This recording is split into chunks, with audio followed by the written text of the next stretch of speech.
2009 সালের 25 ফেব্রুয়ারি বিডিআর বিদ্রোহ নিয়ে পুরো দেশ যুদ্ধংদেহী। পিলখানায় শীর্ষ কর্মকর্তাদের হত্যার মধ্য দিয়ে বাঙালি জাতির শিরদাঁড়ায় হিমশিহরণ বয়ে যেতে থাকে।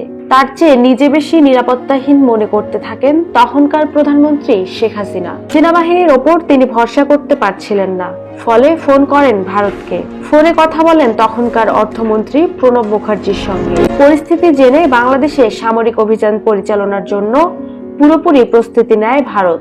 প্রস্তুত রাখে সেনাবাহিনী ও যুদ্ধ বিমান। 3 দিক থেকে বাংলাদেশে অভিযান চালানোর রোডম্যাপ হয়। অপেক্ষা শুধু নির্দেশের।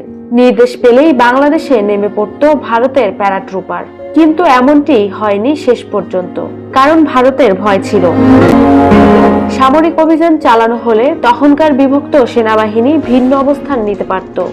হত্যা করা হতে পারত শেখ হাসিনাকে, অথবা তার বিরুদ্ধে অভ্যুত্থানও হতে পারত।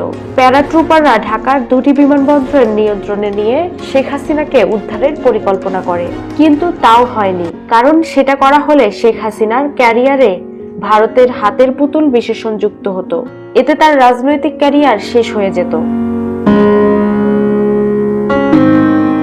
ইন্ডিয়াস নিয়ারেস্ট ও নিউ হিস্টোরি বইয়ে এসব কথা লিখেছেন ভারতীয় সাংবাদিক অবিনাশ পালিওয়াল।